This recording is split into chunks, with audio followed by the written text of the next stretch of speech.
2 সপ্তাহেরও বেশি সময় ধরে বন্ধ থাকার পর চালু হয়েছে গাজীপুর সাভার আশুলিয়ার অধিকাংশ শিল্প কারখানা। বিভিন্ন দাবিতে চলা আন্দোলনের প্রভাবে বন্ধ ছিল এসব কারখানা।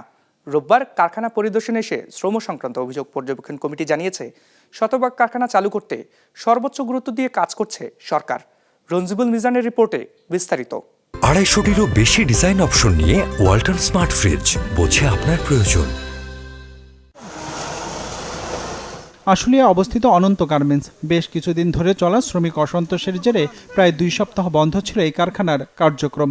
শনিবার মালিক শ্রমিক আর সরকার 3 পক্ষের সভায় সিদ্ধান্ত হয় সব কারখানা চালুর। সে সিদ্ধান্ত অনুযায়ী রোববার সকালে বৃষ্টি উপেক্ষা করে কারখানায় কাজে যোগ দেন শ্রমিকরা।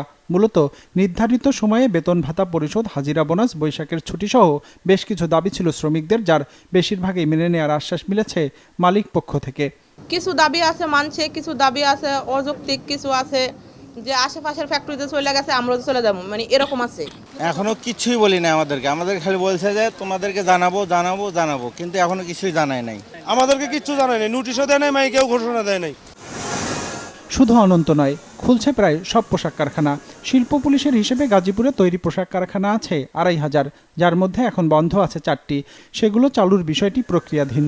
এর বাইরে সাভার ও আশুলিয়ায় 1,863টি কারখানার মধ্যে রোববারও বন্ধ ছিল 18টি, আর সাধারণ ছুটির আওতায় রয়েছে 2টি। বিজিএমই এর হিসেবে সাভার ও আশুলিয়া এলাকায় সংগঠনটির সদস্যভুক্ত 460টি পোশাক কারখানার মধ্যে বন্ধ রয়েছে 7টি, আর খোলার পরেও উৎপাদন শুরু করতে পারেনি 6টি কারখানা। আইনশৃঙ্খলা পরিস্থিতি সম্পূর্ণ স্বাভাবিক আছে। অন্য সকল ফ্যাক্টরিতে কাজ চলছে। এই 18টা ফ্যাক্টরি আমরা ব্যাপারে মালিক এবং শ্রমিকদের মাঝে করছি যেন বসে তাদের সমস্যাগুলো নিরসন করতে পারে। এই দাবিগুলো অনেকগুলোই দেখবেন যেগুলো উঠেছে এই সময়, সেগুলো হলো শ্রম আইনের বাইরে যে আমাদের কিছু বোনাস যেগুলো আমরা দেই সেগুলো দিয়ে উঠেছে, কিন্তু সেগুলো তুচ্ছ করে দেখবার কোনো সুযোগ নাই। আমরা এগুলো সবই দেখব, কারণ আমাদের একটি শ্রমিক বান্ধব পরিবেশ তৈরি করার আমাদের একটি সকলের মনোভাব রয়েছে। সাভার ও আশুলিয়ায় কয়েকটি কারখানা পরিদর্শন করেছে শ্রমিক অসন্তোষ নিরসনে গঠিত শ্রম সংক্রান্ত অভিযোগ পর্যবেক্ষণ কমিটি।